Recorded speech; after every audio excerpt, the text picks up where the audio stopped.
Ladies and gentlemen, welcome to Tech Tea Time. Here we're talking about the really important questions of IT decision makers. In the context of Accelerate Digital Now, we're focusing on the Hannover Messe.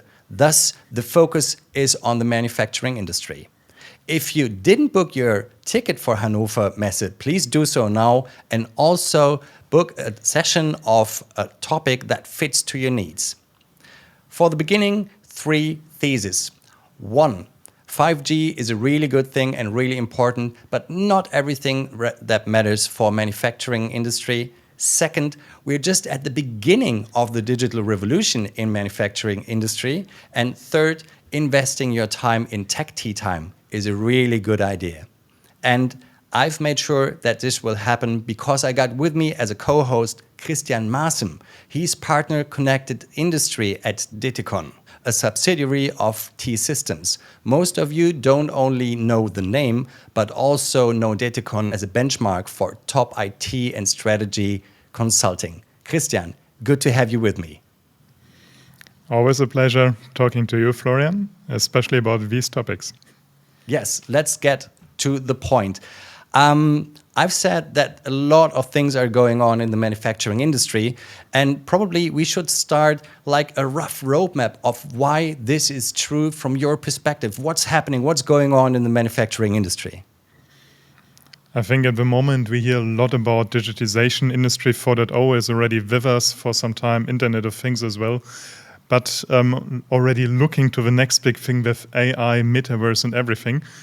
I think it's time to get all of these construction blocks together to create the new solutions we need to drive us also to a next step of maturity in terms of operations as well as in the realm of business ecosystems using the data we gather from the shop floor. Thank you, Cristian. Already some punchlines in your first statement. We've also been asking your colleague, Frank Schröder, who's with industries for more than 18 years and helping them to have them as a connected ecosystem as well, what you already mentioned. Let's hear what Falk says to the point. Industries and 5G. I believe that industries do know where is the effort and where is the benefit of a 5G network, at least in theory. They still have to see it in reality, but even more important, the telcos have to understand how to optimize their offers in order to meet the expectation of the industries. So I still believe the industries have to move together in order to generate a real ecosystem, which works end to end and entirely. Now, Cristian, from my perspective, that was a really clear statement, what's going on here and what really matters. Now, how do we start the process? Where to start in this kind of big puzzle that lays before us?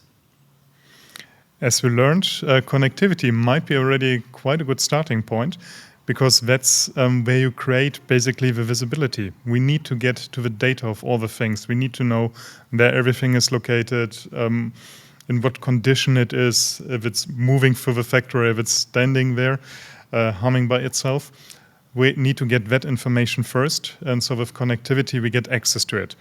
We get the possibility to have it in a stable and a reliable way. But now comes the next one, because 5G alone won't help us that much if we have no clue and no idea what to do with the data later on. Then we also don't have to talk about AI if it's not processed the right way, because we won't get the conclusions, the analysis out of it if we don't handle it well beforehand. All right, so I understand that we're really talking about many first steps and probably also kind of baby steps when it comes to that new paradigm. What would be interesting for me is the manufacturing industry kind of state of the art when it comes to technology questions, or are there many things they need to solve first until they can start talking with you about all these new opportunities? That's always the question, what you mean with state of the art, because at the moment you install a new technology, already it's starting to alter in the end. So per se they wouldn't be, but quite some are leading. When you look at automotives, for example, they usually are further ahead, trying new technologies maybe earlier than others, and maybe also having the funds to combine it on a bigger scale. But that's also what we want to see, what we see right now, even going down to SMEs, that they're open to the new technologies, that they think about 5G, that they're talking about cloud out of a sudden. Then they think about how to make use of the data, even operations or for even new business offerings on their own, combined with smart products they might be selling. All right, so we're talking already many opportunities, but what I hear in what you're saying is that we're really kind of leaving these old paradigms of how to do business, how to do IT, and you've already mentioned the aspect of ecosystems thinking. So is this indeed something where we could say we're entering a kind of a tipping point phase of IT is done differently, questions shall be different, and the process of how to set up all that stuff should be different? I would say so, because when we think ecosystem, and we have to in the end, we talk about, first of all, technical ecosystems, because you have to combine a lot of building blocks to follow the information from where it's created to where you can make use of it in the end. So that's just one of it, but also the expertise to bring together, because you have to look at so many different use cases, so many different scenarios, where you want to find the productive core in the middle of it. And even in the huge solution space, you don't have just one provider of a technology who could solve it all for you, who creates you a functional use case, but even more intriguing, a very favorable business case in the end. For that, you need several experts, integrators, technology providers, from sensors to connectivity with 5G to edge computing and so on. And all have to go hand in hand. And best of all, even working in the existing environment you have, just assuming that you're not building a completely new factory from the ground, which might make things a little bit easier at the start. Okay. Now that was putting me some tears in the eyes while you were talking about, I need this, I need that, I need a more complex surrounding actually to answer all these questions. But what kind of is in the DNA of T-Systems and Detecon is that you do have these partners besides you, right? So when I'm talking as a customer and listening to you, I would be really like, I'm not sure if I want to do that, because who's the right partner, who has the right competence and stuff. But I understand that from your side as a solution provider, you're already good to go, basically, with the questions, with the partnerships, and also like how to set up, how to do the right steps, the first steps with the customer. Or is it kind of wishful thinking from my side? Hopefully not, no, because that's actually what you will face dealing with an industrial user, and rightfully so, because they don't want to talk to 5 million people in the end to get a running system. Kind of, there might be other things they want to focus upon, providing us with the smart products we love and buy from them, for example. So there are new roles also involving, and where we see, for example, Detecon on one side as an ecosystem orchestrator, to know all these different elements, to bring them together, to be able to combine it in the right way. Then having, for example, integrators like T-Systems on our side, who can really bring it to the shop floor, to make it run, to make it scale in the end. So I think we are well set up there in that play, and good to go. That's a really important thing you've just mentioned, I guess, the ecosystem orchestration. Because, I mean, this is a discipline on its own. And I think this is probably what we're talking about when we're talking about that big mind shift. Because the companies itself are not pretty used to orchestrate these new challenges. So that's why it makes sense to interact with partners or experts who are kind of senior in that topic. And what makes probably the Hannover Messe also really interesting, because I've understood that you're not only at your own booth providing your sessions and being available there, but also connected to these partners who work together in real life as well. Is that why you did it? Why you're kind of cooperating at Hannover Messe with these partners as well? Exactly. That's why I always loved it to go there, because you have all of these partners on one side. You can discuss fast, you can meet up so that you have a sensor producer on one side. On the other hand, you have, for example, the manufacturer of intralogistic vehicles you work with. And on the other, directly the provider of connectivity. You can bring them together and work directly on the next idea, how maybe even to change the market in these fields. Definitely, definitely. So one more reason to join Hannover Messe, definitely. But another thing also is pretty interesting. What you've just mentioned, cloud. You've mentioned the cloud, and you've been talking shortly about 5G, and it sounds like these are no-brainers. I mean, the technology is there, not only since yesterday. So technology itself is kind of bulletproof, I would say, for many. Would you agree that right now in this phase, it's more discussing the right questions, the very individual questions on how to start and where kind of the tricky points are waiting? Or is it indeed also a technology question to get everything right? As I think it will still remain also a technology question, because there will be constant progress still. For example, with the latest in 5G, we are still waiting for some features coming this year with localization, which will even bring it to yet another level beyond what is already possible. With cloud, that's a little bit more established already. We talked about it also at some point. That is established with some companies. They use business applications from the cloud and so on. But there's still data they have gathered from the shop floor, which is considered critical or kind of a concern. They want to rather kept on site.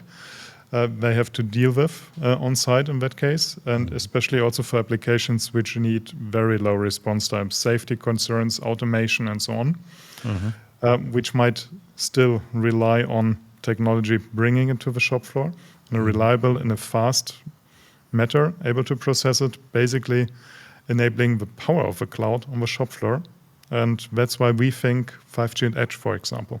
And now you've dropped something really important, and I think we need to like name it directly: data and security. If these two topics come together, it's totally clear that we're talking serious stuff. And I think we should postpone this discussion for the next episode, but we need to talk about it, because I think also in the manufacturing industry, there are really specifics that are to be mentioned. But for now, I'd love to like get back to the basics, at least for a little moment, because we were talking about 5G and cloud like no-brainers. But I think most probably it's not a no-brainer yet. So let me put that question. Why does 5G make no sense if I'm not talking and implementing a solid cloud solution as well? Because what 5G is enabling is basically reliable connection with low latency. But what do you need it for? You need it to get the data from a shop floor, from a machine, maybe even with high bandwidth, talking about camera feeds and so on you have, especially in real time. But when you process in the cloud, you have a very high latency, usually, in comparison. So you might be thinking about, where do I process the data if it's really critical, if I'm in the milliseconds. So I might like to have my processing done nearby. So that's when we talk edge computing, and thinking about more and more of solutions which make sense in that realm, implementing it. For example, object identification and things like that can very well and should happen close to the site. And even more critical when you work with automated processes, automated vehicles, which have to actually consider some situations regarding the safety. You want to know that answer very fast, still being able to react. And is that right that another kind of highly discussed term today becomes relevant here as well, talking about data sovereignty. Since which data I want to get out, if I want to be part of the ecosystem, I need to be really sure what kind of data goes outside, under which circumstances. Is that kind of hypothesis that's not solid from my side, or do we need to put that topic on the agenda as well? I would say it's quite a topic nowadays.